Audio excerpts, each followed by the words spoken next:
అదే RTV app వార్తల్ని క్షణాల్లో చదివే అవకాశం ఉంటుంది. ఒక న్యూస్ పేపర్, ఒక టెలివిజన్ ఛానల్ మీ చేతుల్లో ఎప్పుడూ ఉంటాయి. కార్యకర్తల దగ్గర నుంచి నాయకుల వరకు, కుటుంబ సాధికారిక సాధకుల దగ్గర నుంచి యూనిట్ కమిటీలు, క్లస్టర్ కమిటీలు, బూత్ కమిటీలు, సభ్యులు అందరూ కలిసి ఈరోజు ఇక్కడ సమావేశం. 6 మండలాల్లో ఒక మున్సిపాలిటీ ఆత్మకూరు నియోజకవర్గంలోని మరిపాడు, అనంతసాగరం, ఆత్మకూరు రూరల్, ఆత్మకూరు పట్టణం, ఏఎస్పేట, సంగం, చేకర్ల ఈ పరిధిలో ఉన్నటువంటి తెలుగుదేశం కార్యకర్తల దగ్గర నుంచి నాయకత్వం వరకు అందరూ ఇక్కడికి రావడం జరిగింది. మనందరం ఇక్కడ కలవడానికి ముఖ్య కారణం పార్టీని తిరిగి పటిష్టమైనటువంటి విధానంలో ఏర్పాటు చేయడానికి తెలుగుదేశం పార్టీ జాతీయ అధ్యక్షులు శ్రీ నారా చంద్రబాబు నాయుడు గారు, తెలుగుదేశం పార్టీ జాతీయ ప్రధాన కార్యదర్శి శ్రీ లోకేష్ గారు, తెలుగుదేశం పార్టీ అధ్యక్షులు శ్రీ పల్లా శ్రీనివాస్ గారు అందరూ కలిసి కొన్ని విధి విధానాలను ఏర్పాటు చేయడం జరిగింది. దాని ప్రకారం ఈరోజు మనం ఈ కార్యక్రమాలన్నీ మీ అందరితో కూడా పంచుకోవాలి. ఒకవైపు అసెంబ్లీ జరుగుతుంది, ఒకవైపు మనం ఇప్పుడిప్పుడే పార్టీ సభ్యత్వాన్ని అంతా పూర్తి చేసుకున్నాం, కొత్త కమిటీలకి శ్రీకారం చుట్టబోతూ ఉన్నాం. రాబోయేటువంటి రాష్ట్ర ప్రభుత్వం నుంచి వచ్చే ప్రతి కార్యక్రమంలో మనం భాగస్వాములు కావాల్సిన అవసరం ఉంది అనేటువంటి దానిలో మీ అందరితోటి అన్ని విషయాలను కూడా మరి చర్చించి వాళ్ళని సుదీర్ఘంగా మీతోటి విపరీకరించిన తర్వాత మనం కార్యక్రమాలను మొదలు పెట్టాలనేటువంటిది ఈరోజు మనం ఈ సమావేశం ఏర్పాటు చేస్తున్నాం. దానితో పాటు అనేక మందికి ఈ 9-10 మాసాల్లో ముఖ్యమంత్రి సహాయ నిధి నుంచి మనం నిధులు కేటాయింపు చేయించుకున్నాం. పేద వర్గాల్లో ఉన్నటువంటి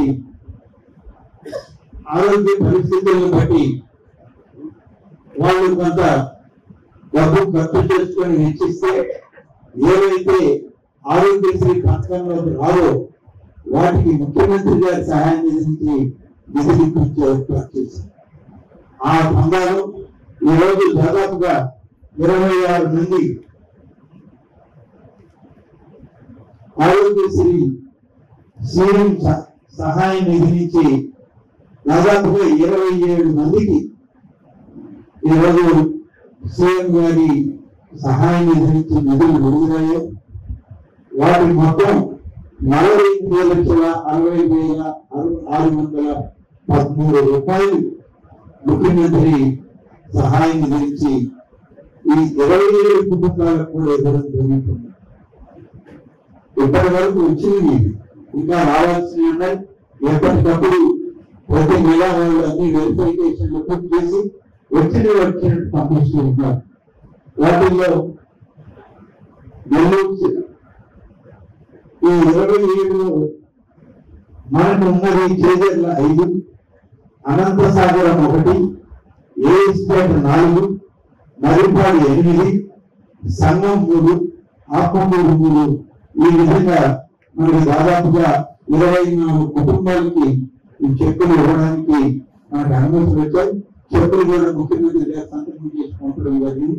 వాటిని కూడా ఈ సమావేశం మధ్యలో వాటికి కూడా వాళ్ళందరూ కూడా వచ్చున్నారు. ఇక్కడ వాళ్ళకి కూడా లబ్ధిదారులకు అయితే ఇవాళ మీడియా సమావేశంలో అందరం గమనించాల్సిన అవసరం ఉంది. దాదాపు 9 మాసాలు పూర్తయింది మనం అధికారంలోకి వచ్చి. మనం అధికారంలోకి వచ్చిన తర్వాత అనేక వ్యవస్థల్ని మన ముఖ్యమంత్రి చంద్రబాబు నాయుడు గారి ఆలోచనతో కూటమి ప్రభుత్వం ఉప ముఖ్యమంత్రి శ్రీ పవన్ కళ్యాణ్ గారు ప్రధానమంత్రి నరేంద్ర మోడీ గారి ఆశీస్సులతో అనేక కార్యక్రమాన్ని రాష్ట్ర ప్రభుత్వం చేపడుతుంది. వాటన్నిటినీ ఇవాళ మనం ఒక్కసారి మననం చేసుకోవాల్సిన అవసరం ఉంది. ఎందుకంటే శాసనసభ జరుగుతుంది, బడ్జెట్ శాసనసభ రేపటి భవిష్యత్ తరాలకి, రాష్ట్రానికి, సమాజానికి ఈ ప్రభుత్వం ఏం చేస్తుందో అనేటువంటి దశ దిశ నిర్దేశం చేసుకోవడానికి ఏర్పాటు చేసుకున్నటువంటి సమావేశం. దురదృష్టం కూటమి పార్టీల శాసనసభ్యులు, మంత్రులు, శాసనమండలి సభ్యులు మాత్రం ఇందులో పాల్గొంటున్నారు. ప్రతిపక్షానికి సంబంధించిన వైఎస్ఆర్ కాంగ్రెస్ పార్టీ సభ్యులు కానీ వాళ్ళ నాయకుడు కానీ ఇంతవరకు శాసనసభకు వచ్చిన దాఖలాలు ఏదో ముఖ్యమంత్రిగా మొదటి రోజు ఇచ్చారు, కాగితాలు దించారు. ప్రభుత్వ అధినేత రాష్ట్ర గవర్నర్కి ఏ రాజకీయ పార్టీ ఉండదు. అటువంటి గవర్నర్ ప్రసంగాన్ని కూడా అడ్డుకొని గవర్నర్ గారి మీద, గవర్నర్ గారి వ్యవస్థ పైన కూడా బోర్డు వెళ్ళే కార్యక్రమం చేశారు. పార్టీల పరంగా మన మీద రోజు జరుగుతూనే ఉంటారు, మనం అడిగేసుకొని ఒక మంచి సమాజాన్ని ఏర్పాటు చేసుకోవాలనేది మన ఉద్దేశం. కానీ ఇలా ఉన్న వైసీపీ నాయకత్వాన్ని అడిగి పట్టదు. మరి 5 సంవత్సరాలు ముఖ్యమంత్రిగా పనిచేసిన వ్యక్తి గడిచిన 5 సంవత్సరాలు ప్రతిపక్ష నాయకుడిగా కూడా ఉన్నాడు. అటువంటి పెద్ద మనిషి ఉన్నగా సమావేశం, పత్రికా సమావేశం పెట్టి ఆయన చెప్పింది ఏంటంటే, నేను మా పార్టీ శాసనసభకి రాదు, మేము ఉండేది 11 మందిని, ప్రజల తీర్పు ఏమించింది కాదు, ఈ రాష్ట్ర ప్రజానికి ఇచ్చిన తీర్పు నువ్వు 11కే పరిమితం కాదు, 11కే పరిమితమయ్యా. నీ పాత్ర నువ్వు పోషించాలి. నీకు ప్రజల మీద కోపం, ప్రజల ఆలోచన పట్ల కోపం,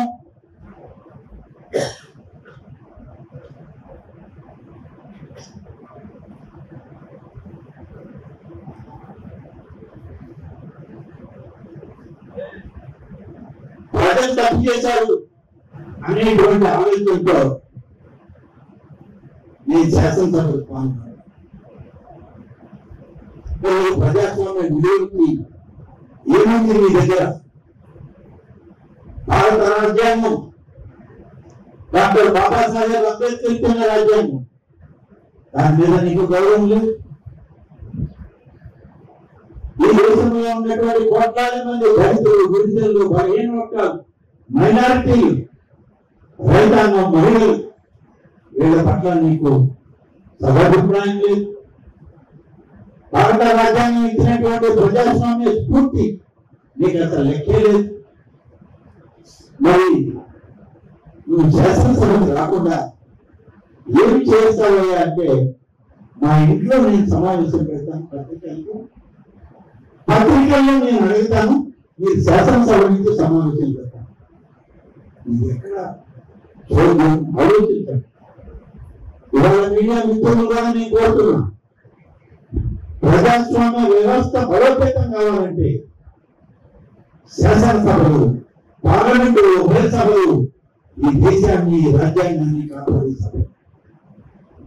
వాటికే విలువ లేని పరిస్థితులు చేస్తామంటే వీటి ప్రజాస్వామ్యవాదులు అవుతారా?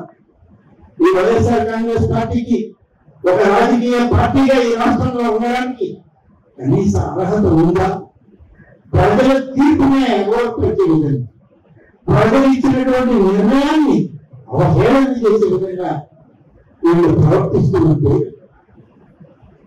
ఇక రాజకీయ పార్టీలుగా మేము ఏ విధంగా స్పందించాలో మీరు ఆలోచించాలి. ఏమన్నా ఏదన్నా మాట్లాడితే వరదలే కార్యక్రమం, లేకపోతే మమ్మల్ని తూర్పాలు పెట్టే కార్యక్రమం, మమ్మల్ని కాదు మా వేసిన ఓట్లు వేసిన ప్రజలు కూడా వాళ్ళు కూడా తప్పు చేశారని మాట్లాడేటువంటి పరిస్థితి. ఏంటి విధానం? ఇది సంస్కారవంతమైన రాజకీయం కాదని మాత్రం నేను సందర్భంగా విజ్ఞప్తి చేస్తా ఉన్నా. వైఎస్ఆర్ కాంగ్రెస్ పార్టీ నాయకుడు మేము పత్రికా సమావేశం పెట్టి అడిగితే ప్రశ్నలు మేము శాసనసభలో సమావేశం చెప్పాలి. శాసనసభ ఏర్పడింది అందుకేనా? శాసనసభలో సభ్యులు అలాగే అక్కడ ఉన్నటువంటి శాసనసభాపతి, కౌన్సిల్ సభాపతి, చైర్మన్ వీళ్ళందరూ ప్రజాస్వామ్యబద్ధంగా ఏర్పాటు చేస్తే నువ్వు అడిగే ప్రశ్నలకి శాసనసభలో సమాధానాలు చెప్పడానికి ఎవరైనా కొత్త రాజ్యాంగాన్ని నువ్వు తయారు చేశారా? నీకు అసలు ఉన్న రాజ్యాంగం మీద నిలవలేదు. ఉన్న ప్రజాస్వామ్య వ్యవస్థ మీద విశ్వాసం లేదు. నీది ఒక రాజకీయ పార్టీ, ఆ పార్టీకి నువ్వు ఒక నాయకుడివి, ప్రజల తీర్పును అనుసరించలేని వ్యక్తిని ఇవాళ శాశ్వతంగా ప్రజల్ని ఈ యొక్క రాజకీయ రంగంలో నుంచి నీకై నువ్వు తప్పుకుంటే మంచిది, లేకపోతే ఈ రాష్ట్ర ప్రజానీకం ఒకరోజు ఆ ఒక్కటి కూడా లేకుండా నిన్ను తప్పించే పరిస్థితి. ఈ విధమైనటువంటి పోకడలు పోతూ కొత్త రాజ్యాంగాన్ని సృష్టిస్తారు, కొత్త ప్రజాస్వామ్య వ్యవస్థ గురించి మాట్లాడతారు. ఇది ఎలా జరిగిందంటే మన భారతదేశంలో ఉన్నటువంటి ఒక స్వామి, ఆయన ఈ దేశంలో ఆయనకు మనుగడ లేదు, ఈ దేశంలో ఆయన విశ్వసించడం లేదని ఎక్కడ వేరే ఒక ప్రాంతానికి పోయి ఒక జీవిని ఏర్పాటు చేసుకుని ఇది ఒక దేశం, ఈ దేశానికి నేనే రాజుని, ఈ దేశానికి నేను చెప్పిందే రాజ్యాంగం అనే పరిస్థితి నేను ఎక్కడో చదివాను. ఇలా పాపం ఈ వైఎస్ఆర్ కాంగ్రెస్ పార్టీ నాయకుడు కూడా ఆ విధంగా అయిపోయాడు. తప్పదు. నీకు భారత రాజ్యాంగం మీద విశ్వాసం లేకపోతే నువ్వు దేశం నుంచి పోవాల్సిన పరిస్థితే. నీ సొంత సామ్రాజ్యం ఏర్పాటు చేసుకోవడానికి ఎక్కడైనా దీవో కొండ గుహ చూసుకొని అక్కడ గిరిగీసుకొని సొంత రాజ్యాంగం రాసుకొని నీతో వచ్చేటువంటి వాళ్ళ నుండి తీసుకుపోయి అక్కడనే వాళ్ళకి నీ పాఠాలు బోధించి తప్ప నీవు అడిగేటువంటి ప్రశ్నలకి శాసనసభలో చెప్పడానికి ఈ వ్యవస్థ అంగీకరించదు, రాజ్యాంగం అనుమతించదు. నీ అప్రజామిక పోకడల్ని ఇకనైనా నువ్వు వదిలిపెట్టే ప్రజాస్వామ్య విలువలకి నువ్వు విలువించిన వాడు అవుతావు, లేకుంటే లేదు. గడిచిన 5 సంవత్సరాలు నీకు అవకాశం ఇస్తే రాష్ట్ర ప్రజలు 14 లక్షల కోట్ల రూపాయలు అప్పు చేసిపోయాం. తిరిగి ఈ ప్రభుత్వం అధికారంలో కూటమి నాయకత్వం వస్తే ఇవాళ ఈ అప్పులు కట్టడమే కాదు, మేము అనుకున్న సూపర్ 6 ని అమలు చేయడానికి కూడా నిధులు మేము ఇవాళ సమకూర్చుకునే పనిలో కాదు. మీ 14 లక్షల కోట్ల రూపాయలు ఇవాళ బ్యాంకు దగ్గర మా రైతులు, మా నాయకులు ఎవరైనా బ్యాంకు దగ్గర అప్పు తీసుకుంటే 1 లక్ష రూపాయలు వ్యవసాయానికో లేకుంటే ఇంకొక ఇల్లు కట్టుకోవడానికో ఒక వ్యాపారానికి అడిగితే దాదాపు 9-10% వడ్డీ ఉంటుంది బ్యాంకు. కానీ గత ప్రభుత్వం ఈ ప్రభుత్వుడి వల్ల 14 లక్షల కోట్ల రూపాయలు దొరికిన దగ్గరంతా అప్పు చేస్తే 14% అప్పు తెచ్చినటువంటి మహానుడు. ఇవాళ అసలు కట్టడం కాదు, ఈ కూటమి ప్రభుత్వం 20 సంవత్సరాలు పరిపాలన చేస్తే ఆయన వడ్డీ కట్టడానికి కూడా మనం చెప్పాం. ఇది వాళ్ళ పరిస్థితి.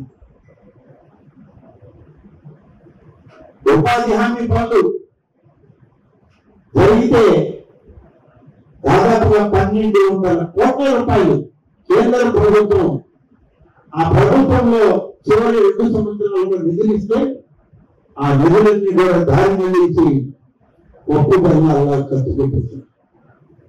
ఒక పని చేశారా? లేకుంటే ఉపాధి హామీ పని చేసినటువంటి కూలీలకు డబ్బు ఇచ్చారా? లేదు. మేము వచ్చాక పంచాయతీరాజ్ శాఖ మంత్రిగా ఉప ముఖ్యమంత్రిగా 1200 కోట్ల రూపాయల బకాయిలు చెల్లించడం. గ్రామ పంచాయతీలకి కేంద్ర ప్రభుత్వం నిధులు ఇస్తే కరెంటు బకాయిలకి జమేస్తున్నానని చెప్పి 3 సంవత్సరాలు గ్రామ పంచాయతీలకి నిధులే లేకుండా గ్రామ పంచాయతీ వ్యవస్థని నిర్వీర్యం చేసి ఇవాళ మళ్ళీ తొలి సంవత్సరం వాళ్ళు డబ్బులు చూడటం, వాళ్ళు గెలిచి 3 సంవత్సరాలు అయింది. తొలి సంవత్సరం మొన్న 15వ ఆర్థిక సంఘం నిధులు వస్తే ఏ గ్రామ పంచాయతీకి ఎంత వచ్చిందో లెక్క చూసి ఆ గ్రామ కమిటీకి పంచాయతీ అకౌంట్కి డబ్బు పంపించాలని చెప్పి నిర్ణయం తీసుకున్నటువంటి నాయకత్వం ఇవాళ చంద్రబాబు నాయుడు గారు, పవన్ కళ్యాణ్ గారి నాయకత్వంలో జరిగిందని మనం చేస్తాం. అలాగే మన గ్రామ పంచాయతీ సర్పంచులు ఇంచుమించుగా అందరూ వైఎస్ఆర్ కాంగ్రెస్ పార్టీలో తీసుకెళ్ళిపోతారు. 3 సంవత్సరాలు చెక్ చేసుకునే దానికి డబ్బులు లేదు, వీళ్ళు డబ్బు వేయడానికి డబ్బు లేదు. సర్పంచ్ మేము ఎందుకే ఇక్కడ ఉండేదాన్ని, ఎందుకున్నారు మీ నాయకులు అడగండి అంటే వాళ్ళ దగ్గర సమాధానం లేదు. ఇవాళ మొదటిసారి వాళ్ళ పంచాయతీని డబ్బు ఇచ్చినటువంటి ప్రభుత్వం ఇవాళ ఉంటుంది. అంతేకాదు గతంలో చంద్రబాబు నాయుడు గారి హయాంలో మీ అందరికీ తెలుసు ఎంత మంది పెన్షన్ 200 రూపాయల పెన్షన్ 2000 ఒకేసారి పెంచి ఇచ్చినటువంటి మీ చంద్రబాబు గారు అధికారంలో ఉన్నప్పుడు 2000 ఇవాళ 4000 చేసి ఇచ్చినటువంటి సూపర్ 6 హామీల్లో హామీని నెరవేరుస్తూ 68 లక్షల కుటుంబానికి ఈరోజు పెన్షన్ ఇవ్వడం జరుగుతుంది. ప్రతి నెల 1వ తారీఖు వచ్చేటప్పటికి ఇంటికి తీసుకెళ్లి 4000 రూపాయలు, ఒక 4000 కాదు, 4000 ఒక రకం, 6000 ఒక రకం, 10,000 ఒక రకం, 15,000 ఒక రకం. 4 పెన్షన్లు 1వ తారీఖు అంతా వాళ్ళ దగ్గరికి చేస్తా ఉన్నారు. నేను ఇంటిలో చూశాను, 1వ తారీఖు సెలవు వచ్చిందంటే 31 పోయి ఇచ్చేమని చెప్పినటువంటి ఎక్కడ కూడా పేదవర్గానికి నష్టం జరగకూడదు. ఆ పేదవాళ్ళని ఆదుకునే ప్రభుత్వం మనం మాట ఇచ్చాం, మన భావాలు ఎన్నైనా పడదాం, వాళ్ళని కాపాడుతామన్నటువంటి ముఖ్యమంత్రి అలా సూపర్ 6 కార్యక్రమాలు చేస్తూ మహిళలకి గ్యాస్ సిలిండర్లు గతంలోనే నిన్న కూడా చెప్పారు ఆయన మార్కాపురంలో అంతర్జాతీయ మహిళా దినోత్సవం నాడు పొగరాని పొయ్యిల నుంచి గ్యాస్ సిలిండర్లు ఇచ్చి గ్యాస్ స్టవ్లు ఇస్తే ఈ రోజు మళ్ళీ ప్రతి మహిళకు ఉన్నటువంటి రేషన్ కార్డు గ్యాస్ కనెక్షన్ గా ఉంటే 3 సిలిండర్లు ఉచితంగా ఇస్తుందని నా ప్రభుత్వం చెప్పి ఇవాళ 85 లక్షల మందికి గ్యాస్ సిలిండర్ గ్యాస్ కనెక్షన్ ఇస్తున్న ప్రభుత్వం ఇలాంటి ప్రభుత్వం. 100 కోట్లు ఖర్చు అవుతుంది, అయినా ఇచ్చిన మాట నెరవేర్చుకునే కార్యక్రమం. వీటన్నిటితోటి రేపు కేంద్ర ప్రభుత్వం ఇచ్చేటువంటి 6,000 కోటి మనకు కూడా 14,000 రూపాయలు కలిపి రైతాంగానికి 20,000 రూపాయలు ఇస్తామన్న హామీని నిలబెట్టుకోబోతున్నాము. కేంద్ర ప్రభుత్వం నిధులు వాళ్ళ భాగం ఎప్పుడు ఇస్తారో అప్పుడు మన భాగం కూడా జమ చేసి వాళ్ళు ఎంత ఇస్తే అంత ఆ 2 విడతల్లో 20,000 రూపాయలు ప్రతి సంవత్సరం రైతాంగానికి ఇచ్చే కార్యక్రమానికి శ్రీకారం చుడుతున్నాం. ఏప్రిల్ మే మాసాలు. అలాగే విద్యార్థులకి తల్లికి వందనం, ఒక బిడ్డకి ఇచ్చేదానికి మాకు దారి లేదు. రెండో బిడ్డకి మీరు ఎక్కడ ఇస్తారన్నారు. ఇవాళ మేము చెప్తున్నాం, ఆ రోజు చెప్పాము, ఈ రోజు చెప్తున్నాం, ఎందరు బిడ్డలు ఉన్నా సరే ప్రతి బిడ్డకి 15,000 రూపాయలు లెక్కన తల్లిక వందనములో పని చేయడం జరుగుతుంది. రేపు విద్యా సంవత్సరం ప్రారంభమయ్యే రోజుకి చెప్పి ఈ సందర్భంగా నిన్న కూడా హామీ ఇచ్చాం, నిన్న కూడా చెప్పాం. అంతర్జాతీయ మహిళా దినోత్సవం లక్షలాది మందికి ఎక్కడ ఇస్తారు, ఏమి ఇస్తారంటే ఒక బిడ్డకే ఇస్తామని మీరు చెప్పారు, 3 బిడ్డలైనా ఇస్తామని మేమన్నాం. నిన్న కొత్త మేరకు ముఖ్యమంత్రి గారు చెప్పింది 5 బిడ్డలున్నా సరే 15,000 లెక్కన 5 ఇస్తాను, చదివిస్తానని చెప్పారు. ఏమి అక్కడికి వేశాం. మీరు అప్పులు పాలు చేసిన ఈ రాష్ట్రాన్ని మళ్ళీ గాడిలో పెట్టు వాటికి సరైనటువంటి నిర్దేశం చేస్తూ మళ్ళీ ముందుకు వెళ్తున్నాం. పోలవరం ప్రాజెక్టు ఈ రాష్ట్రంలో ప్రజానికానికి రైతాంగానికి జీవనాడి. అటువంటి ప్రాజెక్ట్ ని 5 సంవత్సరాల్లో మీరు అసలు మొదలు పెట్టకుండా ఆపేసి వరదలకి కట్టలు వేసి మట్టి కట్టలేదు. గత ప్రభుత్వంలో చంద్రబాబు హయాం చేసిన మట్టి కట్టలు కూడా కొట్టుకునే పరిస్థితి. ఇవాళ మళ్ళీ పని మొదలుపెట్టారు. కేంద్ర ప్రభుత్వం సాయం చేస్తామని ముందుకు వచ్చింది. ఇవాళ నిజంగా ప్రధానమంత్రిగా నరేంద్ర మోడీ గారు, నిర్మలా సీతారామన్ ఆర్థిక మంత్రిగా, మన తెలుగింటి ఆడబిడ్డగా మనకి సహాయం చేస్తూ పోలవరం ప్రాజెక్టు ఎంత ఖర్చు అయినా సరే అంత ఈ కేంద్ర ప్రభుత్వం భరిస్తుందని చెప్పి ఇప్పటికే దాదాపు 12,000 కోట్ల రూపాయలు అయితే చేసింది. రాష్ట్ర రాజధాని లేదు. నెల్లూరు జిల్లాకి నెల్లూరు ఉంది, ఆంధ్రప్రదేశ్ కి రాజధాని లేదు. ఎక్కడుంది రాజధాని అంటే తెలియదు.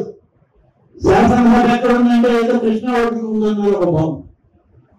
దానిలో వారు తాత్కాలికం అని మొదలు పెట్టారు. అమరావతి రాజధాని, మా రాజధాని ఏదంటే అమరావతి రాజధాని.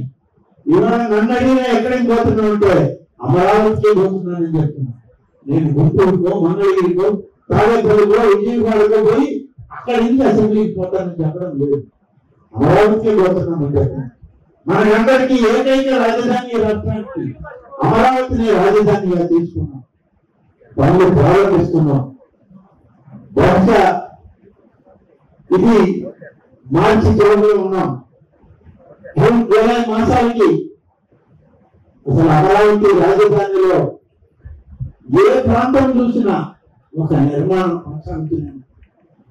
అన్ని పనులు అప్పచెప్పడం జరిగింది. మళ్ళీ రీటెండర్లు పెట్టారు.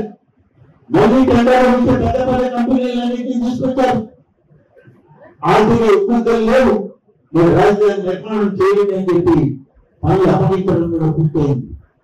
ఏప్రిల్లో పనులు మొదలు పెడుతున్నారు. మొదలు పెట్టిన తర్వాత ఒక 2-3 మాసాలకి అసలు ఆ ప్రాంతంలో ఎన్ని వేల మంది, లక్షల మంది కార్మికులు పనిచేస్తారు మన కళ్ళకి. అమరావతి రాజధాని మొదలై ఈ విధంగా అనేక కార్యక్రమాలు చేస్తూ షెడ్యూల్ 6 కావాల్సిన నిధులను సమకూర్చుకుంటూ ఒకటొకటిగా అన్ని పూర్తి చేస్తూ వస్తున్నాం. బహుశా జూలై, ఆగస్టు మాసానికి 6 కార్యక్రమాల్లో 6 కార్యక్రమాలు కూడా ఏదైనా ఒకటి ఆగితే ఎక్కడైనా ఒకటి ఆగుతుందేమో, కానీ ఆ ఒక్కటి కూడా మరొక 3 మాసాల తర్వాత పూర్తి చేస్తాం. మా హామీలు ఇన్స్టాల్మెంట్ల ప్రభుత్వం కాదు, మీది ఇన్స్టాల్మెంట్ ప్రభుత్వం. నిన్న మా సోదరుడు అడిగారు శాసనసభలో ఏమన్నా చిట్ ఫండ్ కంపెనీ అన్నారు. మేము చిట్ ఫండ్ కంపెనీ చేశాము. మేము ఈ దేశ ఆర్థిక పరిస్థితిని బట్టి ఈ రాష్ట్రాల్లో ఉన్నటువంటి ప్రభుత్వాన్ని ఒక వరల్డ్ బ్యాంక్ గా తయారు చేయడానికి మేము ప్రయత్నం చేస్తాం. ప్రపంచ ఆర్థిక వ్యవస్థ ఆంధ్రప్రదేశ్ లో ఉండాలని పనిచేస్తా ఉన్నాం. కానీ మీరు చేసింది ఏంటి? పెన్షన్ ఇస్తామని చెప్తే 250, 250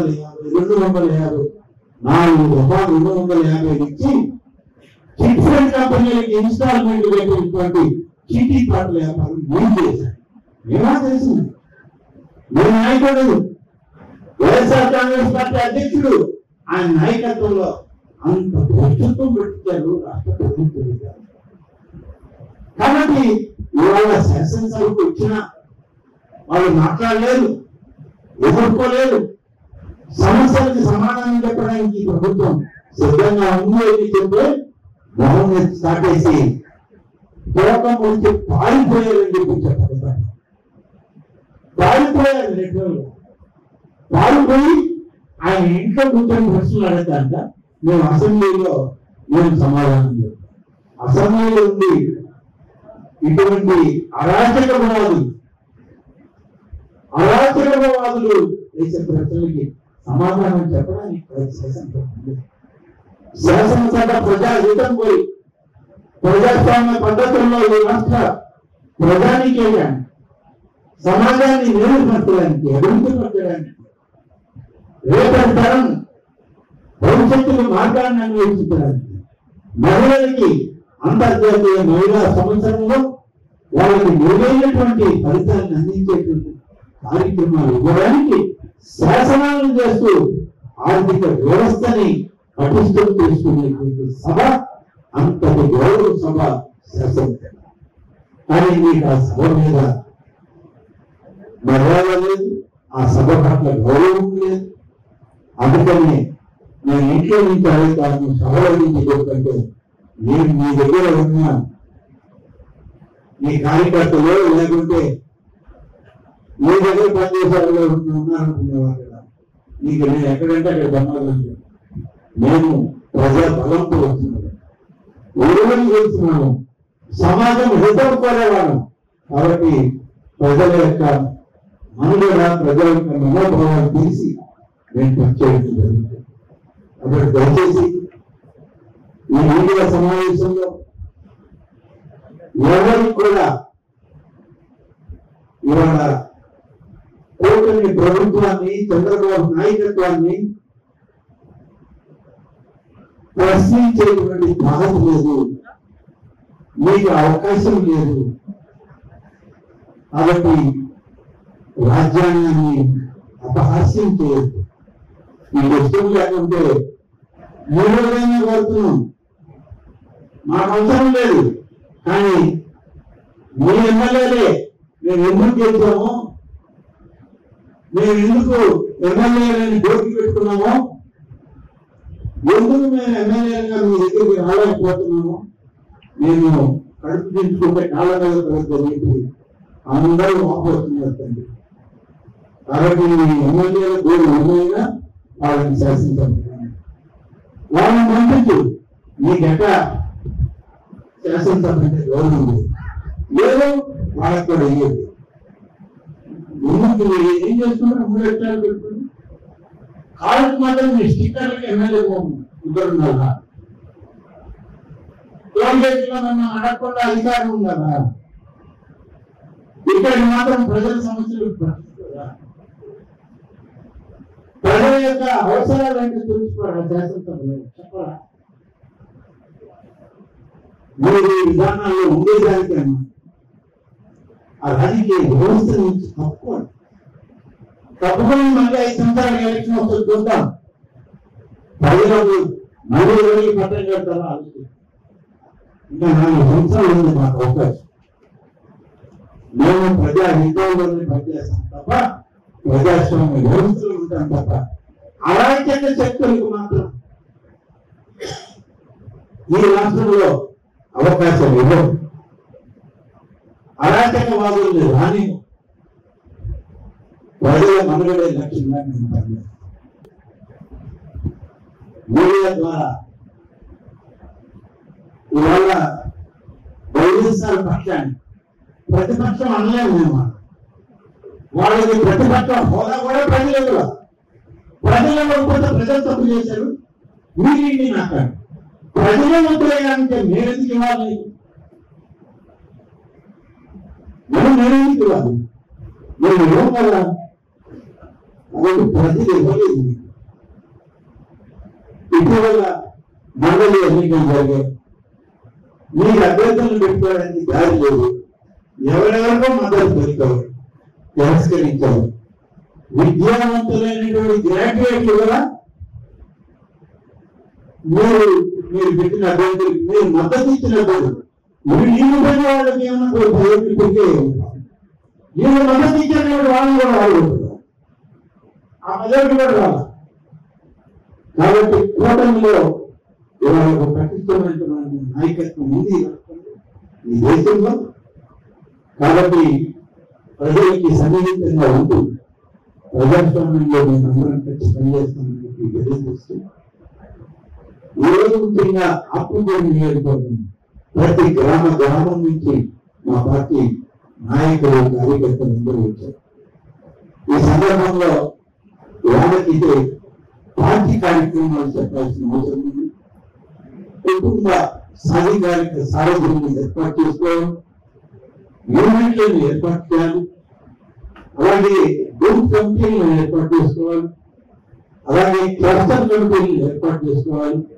దీనికంతా కేఎస్ఎస్ సాధనలు ఉండాలి అనే దాంతో ఈ సమావేశం నేను చెప్తున్నా. అందరం కూడా ఇక్కడ చేరాం.